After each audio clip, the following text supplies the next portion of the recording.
This is In the Zone with Robb and Dancin Rodda. One's a mental toughness coach who also helps riders with recovery. The other, a horseman with soul, who is also a marriage counselor for the rider and horses. Together, they dive beyond ribbons and rankings to where real riders train, the mind.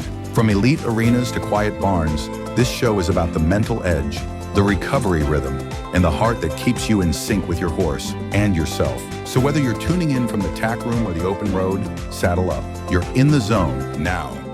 Welcome back to In the Zone with Robb and Dancin Rodda. Pete, I'm excited today. I'm excited. You know, we're here at the World Equestrian Center in the Beamer Cabin, but we don't always have such a good opportunity to have a great person in our cabin to work with. And today, I'm super excited because we have Ali Barros. Ooh.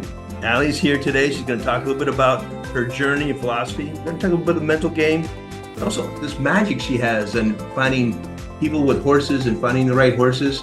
She's got something going on there. So we're going to go into that. She's a matchmaker. She's a matchmaker. There we You're go. the marriage counselor, and now we got a matchmaker for horses. There you go. And just a manure picker-upper. That's all what I am. So that's where we are. So, okay, so you ready to get started? Let's go. All right. Ali, thanks for joining us today. Thank you for having me. I'm excited to be here. Yes, we're going to have a lot of fun today. But before we get started, I think it's important for people to kind of understand a little bit more about your childhood. And you've been immersed in the horse world for a while, and you worked with a lot of top East Coast trainers, as I like to say, since you're from New England a little bit. What has been the most influential lessons that you've learned early in your working days as a student? Sure, I think that hard work pays off. So coming from a middle-class family, I had to be a working student and really work for the riding and showing opportunities that I was given. So I think the biggest lesson was that hard work will pay off in the end. And now being a young professional, I've really been able to stick to my guns of working hard and doing all of the horse care myself and really getting every opportunity that came for me based off of that hard work. That is totally different. I have seen a lot of horse people out there, and I got to tell you, they're not always doing it themselves. That's right. So you're big on off-the-track thoroughbreds. So tell us a little about why you are attracted to off-the-track thoroughbreds. Sure. So my first off-the-track thoroughbred I actually got in 2010. We bought him in Ocala when I was a junior in New England. So we came down on a horse shopping trip and we ended up coming home with an off-the-track thoroughbred. He had run through preliminary and eventing as a 6-year-old, but we had actually purchased him to be a jumper. And he really was a wonderful horse. He did up through the meter 15s. I actually spent some time 3-day eventing him as well. What really drew me into the breed was the versatility that you don't always often get with other breeds. This horse was able to do eventing and hunters and jumpers relatively successfully. And that really kind of ignited a passion for me to really showcase the versatility of when they come off the track, that they're still useful, and particularly in the hunter jumper space. You see them a lot in eventing. It's very common. I think it's a little bit still more taboo in the hunter jumper world, particularly in the hunters, which is what I'm most passionate about. So really that versatility is what drew me to the horses, and what has kept me there is that trying to showcase that they can make wonderful hunter mounts as well. Thank goodness. Yeah. You know, I want to go back a little bit. I want to talk about what got you into the riding world. Talk a little bit where you came from. A lot of people might not know your story. Sure. So I grew up about an hour southwest of Boston. My parents are not horse people, but they always say growing up when I was like 5 or 6 years old, I would always look out the window, and anytime we went past a horse farm, I would get all excited and point out the horses. Finally, they asked, would you want to do a riding lesson? I said yes, and we were on a wait list for all the local barns for a couple of months. And finally, this barn in my hometown named Saddle Row called us back, and I started lessons. And it was just something that I instantly wanted to be involved in. We started with 1 lesson a week. It grew into 2, to eventually doing a partial lease, half lease, full lease, to the horse ownership down the slippery slope, as we like to call it. So really, it was just as a small child looking out the window and being so enthralled with horses, that is what got me here today. It's just that love for the horses. So you were named 2023 10 Trainer of the Year by Practical Horseman. How do you stay mentally sharp and grounded when you are at that level?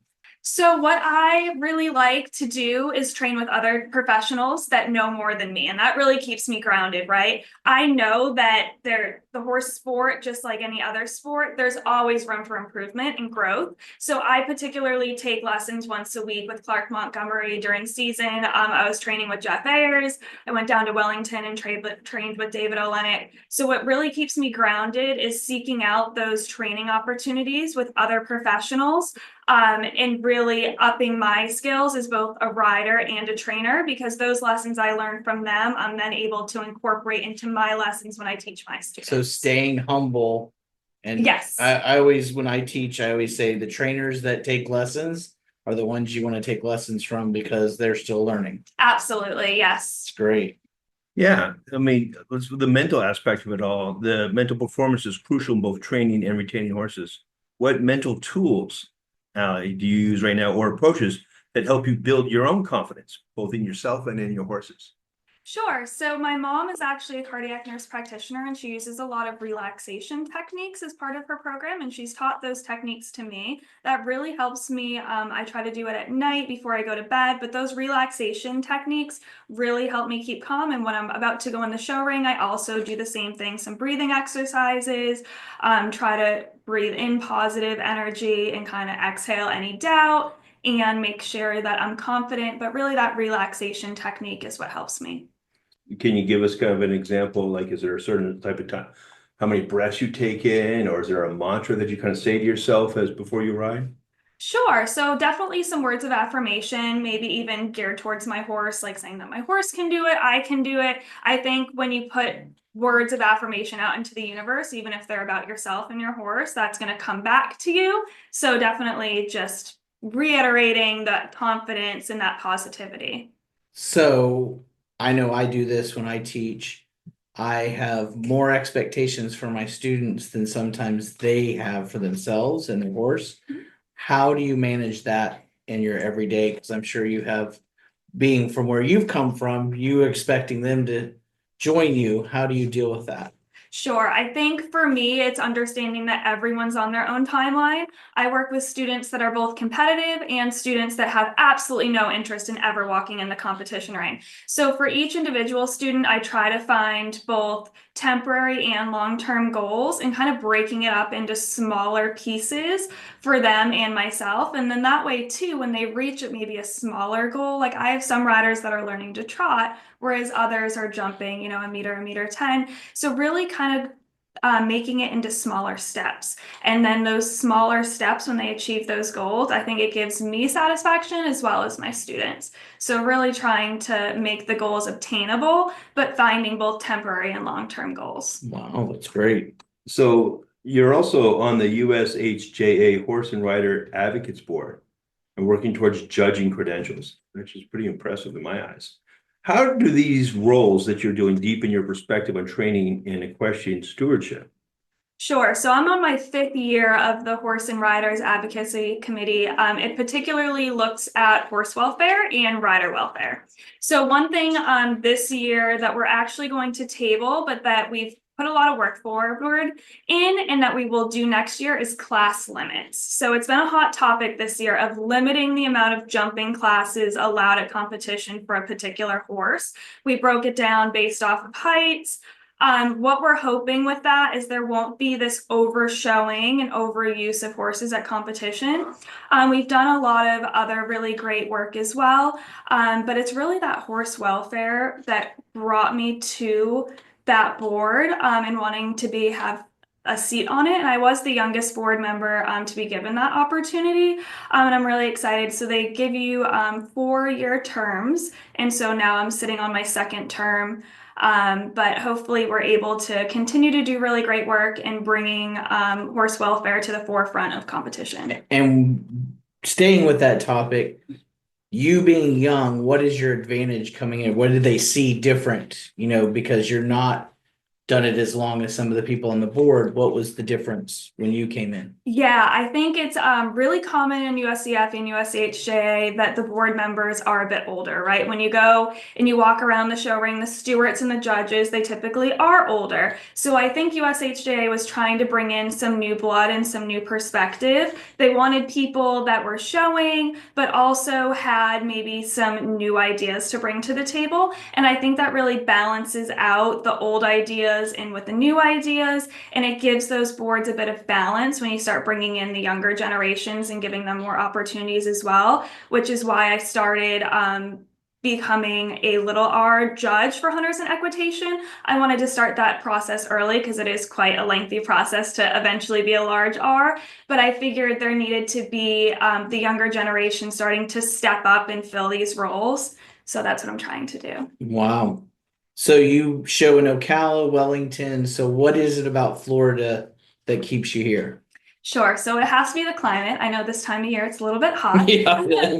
But coming from New England, I kept going further and further south to try to escape winter. So I was in Tennessee for almost a decade.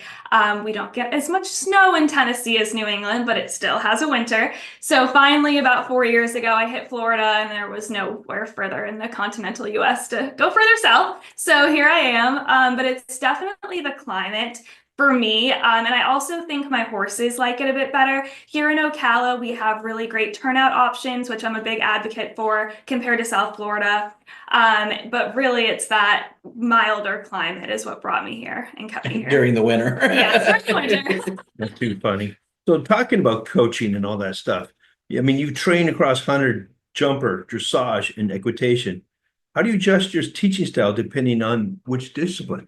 Sure. So typically my students, I personally do the dressage as a hobby. So less competitive are my students with the dressage, mostly adult amateurs that really don't want to jump. So then they kind of pick the dressage as their route. But typically each student, unless they're learning the ropes, kind of has their specific discipline that they have in mind. And that's what they're like attempting to prepare for competition wise or just hobby riding for. So my teaching style is based off of which discipline they're wanting to do. Okay, I got one for you. Complete this sentence. First thing that comes to your mind. My rider's best performance isn't when they post their first blue ribbon. It's when they Have a smile on their face walking out of the ring. Wow, great answer. This sounds great. Good job. Great. That sounds great. You know, another thing, just talking about coaching or whatever, and as a trainer, how do you balance pushing a rider to improve while preserving the joy in their partnership with the horse? How do you balance that? Sure. So I came from a background as a junior with trainers that were probably a little bit more harsh and strict, I would say, is the most politically correct way. What I wanted to take from that and my teaching style is find what way the student best learns and have some conversations with them. I have some students that they're like, you need to give me some positive feedback first and then sandwich it in with the negative. I have others that want me to be a little bit more blunt and honest. So typically having conversations with them beforehand and understanding how they learn, I'm able to then kind of tailor how I teach to best benefit them. But your question with the horses as well is really understanding that they have a partnership with that particular horse, and not every ride is going to be great. And I know with the younger generation, it can be a bit difficult with social media. Everyone's posting the highlight reels, but really instilling in my students that not every day is going to be a blue ribbon day or a great day, but that this is a partnership with the horse and that it's, you know, an absolute privilege to get to ride every day. So to have a little more fun for me, Yeah. what hidden talent or outside hobby do you have besides riding and horses? Don't have a lot of hobbies outside of riding and horses anymore, but I actually did do pageants up through grad school. And when I did pageantry, my talent was ballet on point because you can't ride horses on a stage. So I had to find something that was stage friendly. And I grew up as a ballerina. So that, I guess, would be my hidden talent. If you gave me some point shoes, I still might be able to do one of those routines. Got any but shoes? Well, that's kind of funny. That's a good one. I was just thinking of something where if the horse could text you one emoji on how their training session went that you had today, what emoji would Let It Rock or D&D send you? Probably, hopefully, like the little red heart that they appreciated the ride and that they love me. That's the one that I hope that they would send me. But what they would probably send me is the carrot, because we do a lot of carrots and apples and bananas. So they would be sending probably the carrot emoji to make sure I'm stocked up on carrots. Yeah. Okay, what's your horse's biggest diva moment and how'd you handle it? Gosh, so I have a horse that's coming back off of an injury, Bachelor on Broadway. He is a gelding, but probably the biggest diva in the barn. Let's see. He has some traffic issues at horse shows. So when horses come towards him, he likes to sometimes spin and go the same direction that that horse is going. We've worked really hard to get over that, but when he first started showing as a young horse, probably the biggest diva moment was in the warm-up ring, you know, attempting to warm up and him deciding that we should go with the flow of traffic and not ever go the other direction. It's funny. So speaking about that, what's the most Ali thing you've ever said to a horse mid-ride? Gosh, I do like to talk to my horses. Yeah, she's very shy. She hasn't been able to answer any of these questions. Probably just words of affirmation towards the horse and being like, you're doing a great job. And that's why I'm kind of having some fun in the jumpers right now because we're allowed to talk. And the hunters, you're not. And every now and again, I will forget and be in the middle of the round and say something. And my coach will be like, oh, did you say something? No. But probably just telling the horse that it's doing a great job and that I appreciate So that. why is it you're not allowed to talk to your horse in the show jumping? The show jumping you're allowed to.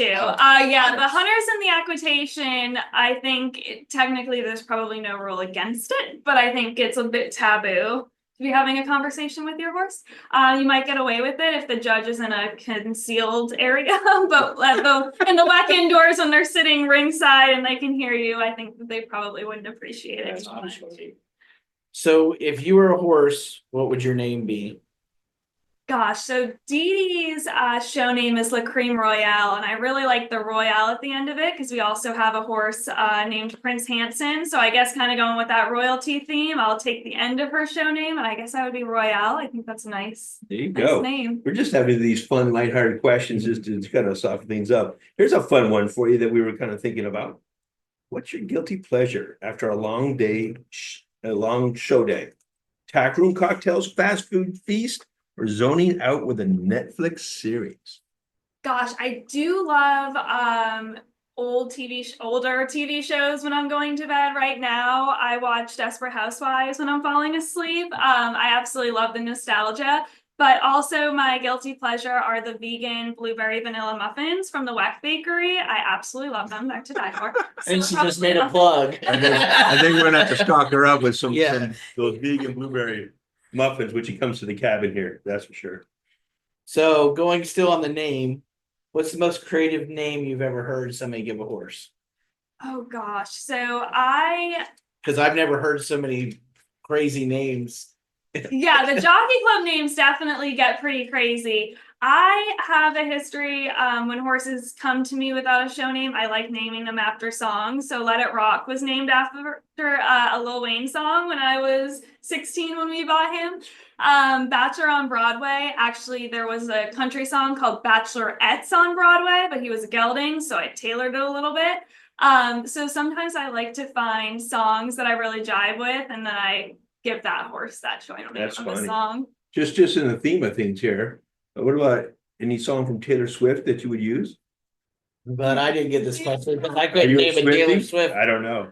Something like I'm not the biggest Swiftie. I like Well, we're done with this on the zone. No, I'm joking. I love Blank Space. That probably wouldn't be the best name for a horse, but that song is really great. And the music video is really funny. So I guess if you kind of had like a fiery mare, that would be a There you cute go. name. So I actually want to ask you a question about Let It Rock, because you were just talking about that.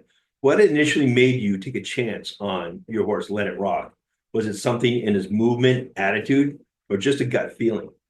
I think with Let It Rock, really what we were looking for was scope and also safety. Because when we purchased him, I was a junior. This was back in 2010.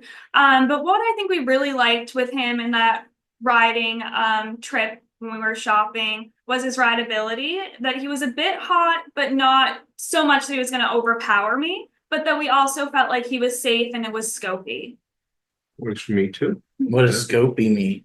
The ability to jump some bigger fences. Okay, good. Yeah, yep. So good jumping technique and form. Okay. let's get into the zone. Okay, we're going back in the zone. What is your pre-ride routine to get you in the zone for the show?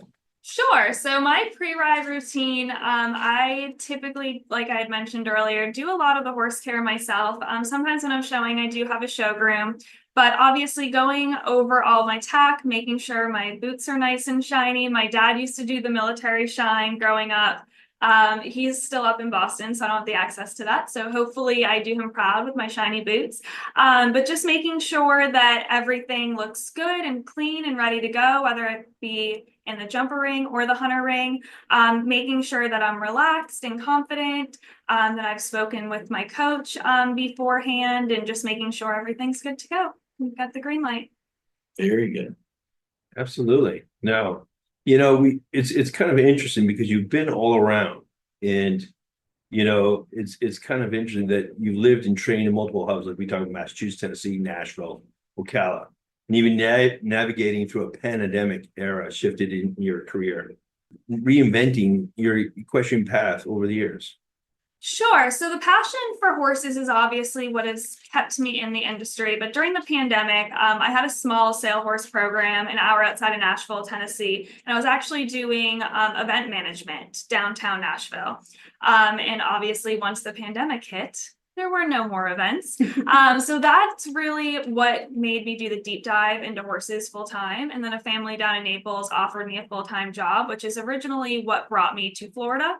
But really that pandemic kind of gave me that push into going into this world full time. And I've not looked back since, because I've previously worked in automotive marketing, event management, and in politics. I like everyone always asks me about the politics, and I say the horses and the politics are equally as stressful and equally as time consuming. And if I'm going to do one or the other, I rather deal with the horses than the politicians. So, you know, you mentioned that, and that was one of my questions that I was thinking about before.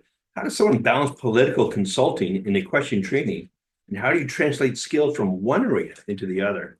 sure. So probably the biggest takeaway from the political consulting into the horses is communication skills. You obviously need good communication skills when you are in the political sector, being able to think on your feet, answer questions, be able to engage on social media and social media management. So all of those skills I've been able to bring into my own business, which has been extremely helpful, making sure I'm communicating with my students properly, that I'm able to promote myself on social media accurately and positively. So all of those skills go hand in hand. Back when I was doing the political consulting, I actually had my own sale horse string, but I was not teaching or had other people's horses on training. So it did give me the flexibility to do both. Whereas now I'm fully out of politics and I'm mostly focusing on the horses. So it gives me the opportunity to have students and consignment horses and stuff of that nature. I'm just going to say, is that what makes you stand apart from other trainers right now? Is your versatility in all these different aspects? It could, yeah. And I think our program is a little bit different. Back to speaking when I was on the horse welfare board, I think what also makes my program different is the focus on horse welfare. So we don't allow things like draw reins in our program. We're coming from a place of positivity, making sure that the horses are happy and healthy, and really training riders how to ride correctly and positively without the use of aids such as draw reins. So that leads me to this question. In my world, a horse trader is not usually a positive term. So how are you different from the person that's gonna, I'm gonna get this sale? Or how do you deal with letting people know, hey, I'm looking out for your best interest and I'm looking out for the horses? Sure. And I think I explain that to the best of my abilities, but you're always going to have people that think they know best or that they can do something differently. And I always kind of have the mantra of let them. If they don't seek the value of my program and my training and my philosophy, they might be better suited in another program. I'm never going to put on rose-colored glasses or change my ethics and morals just to get a client or a student. So either they think that my program is beneficial to themselves and their horses, or they don't. So I think just allowing people to make the decision for themselves and really sticking to your guns and knowing. Very good. Yeah. So in working with a rider and a horse, Ali, in your experience, what's more memorable in training for you? Is it building confidence in a nervous rider or building trust in a wary horse? I always am partial to the training of the horses. Of course, I've had success of training riders as well to overcome certain fears, such as after a fall or a bad experience. But I'm definitely partial to saying working with the horses is where my love is, and really overcoming different obstacles with those horses. We have one off the track thoroughbred who can be a little bit spooky. But really getting him desensitized to different things, getting him in different environments, and watching him continue to grow and thrive has really been beneficial. But I would definitely have to say I'm partial towards training the weary horses to There you become more go. And I confident. think that too sets her apart from There other you go. trainers that I've been speaking to.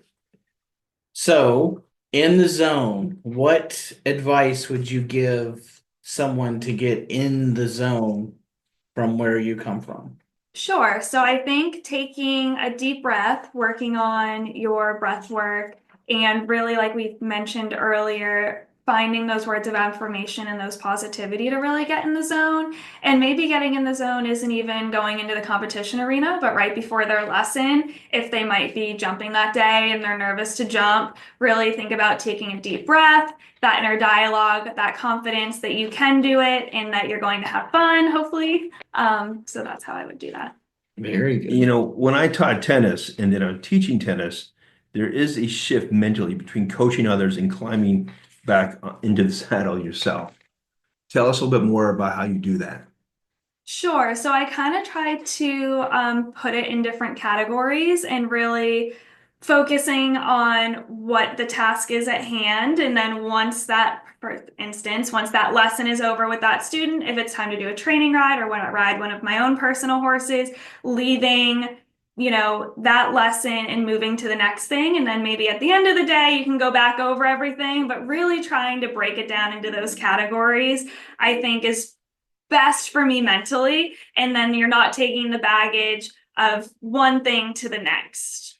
Do you try and train your riders, your breath work, your breathing, your positive affirmations, and have them do it as well? Yes, yeah, we always definitely try to reiterate the deep breaths, really releasing the nerves and the tension. That's definitely something that we work on in our lessons. You have any sayings around the arena or in your barn or whatever for affirmations around posted somewhere? We don't, because we share the barn. If it was my own barn, I would, but What would maybe be- in the future. Maybe in future. What would they be? Gosh, probably, let's see. Oh, what are we saying? That would be one. Gosh, let's see. Oh, Probably, things as basic as you can do it, your horse can do it. This would be a fun thing to do, though. Yeah, Go ahead and this start would be. thinking of it, Yeah, having I would people- have to come up with a list for sure. Maybe when you come here to the World Question Center, you could have some in the stalls. There you go. down- Absolutely, for the horses to read beforehand too. Exactly.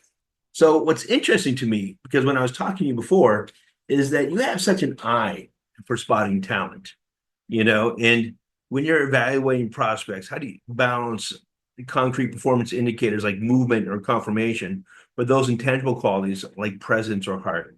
How do you do that?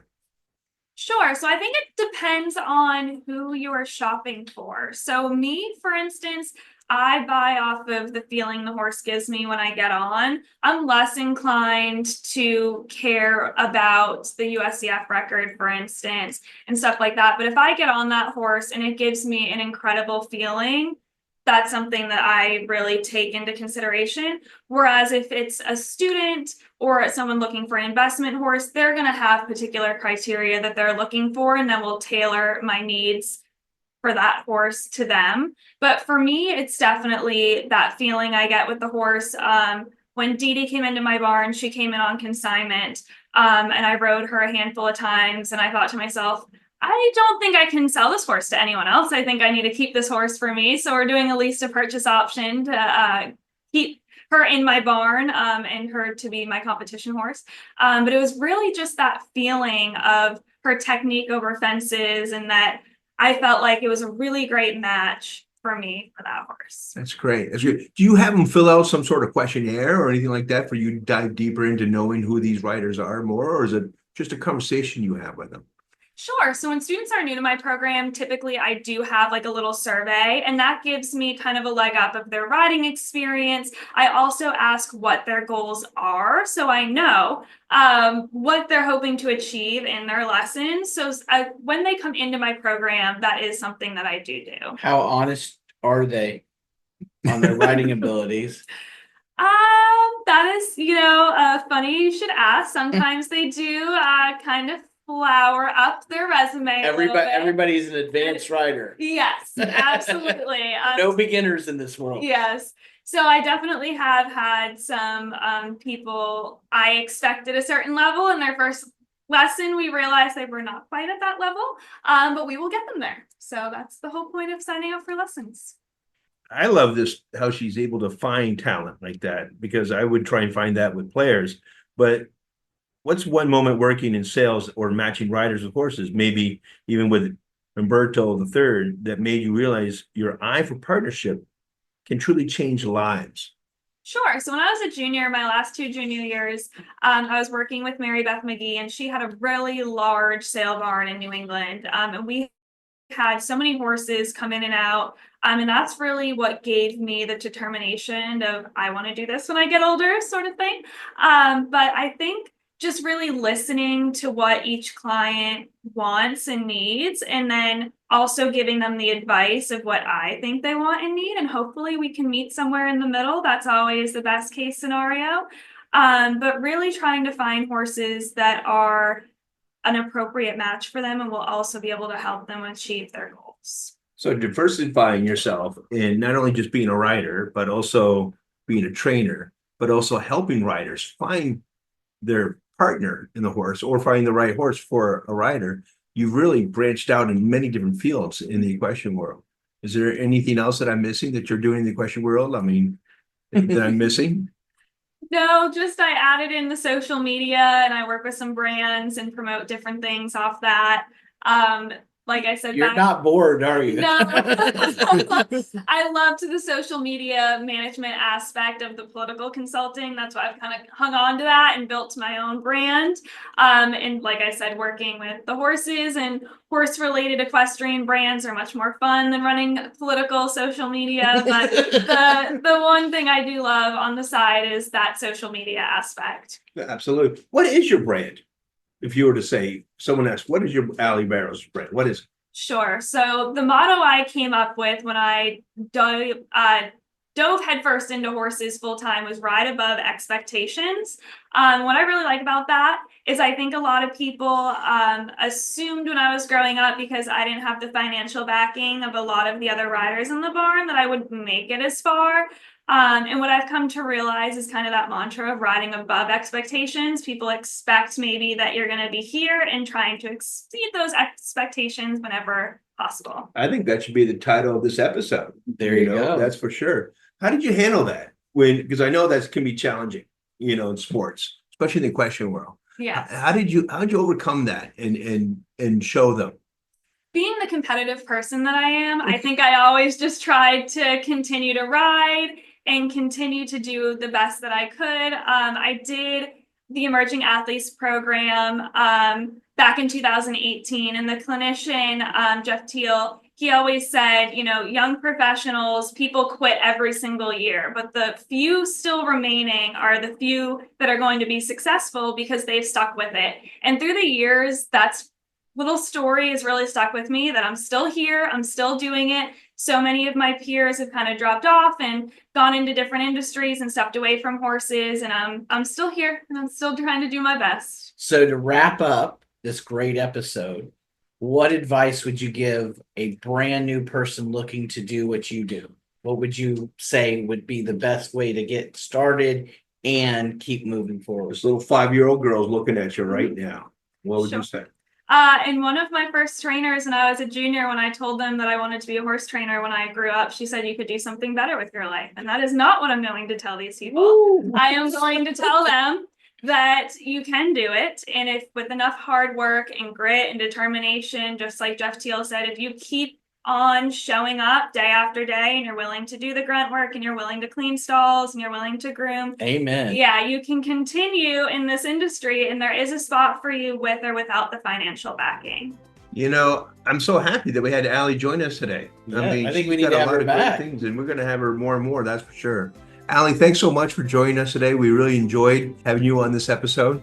You want to say anything else out there to the Equestrian Network Radio? Sure. You can follow us on social media. We're at Barros Sport Horses and at Ali Barros on Facebook and Instagram. And our website is www.alibarros.com. She's got it. That social media stuff down, that's for sure.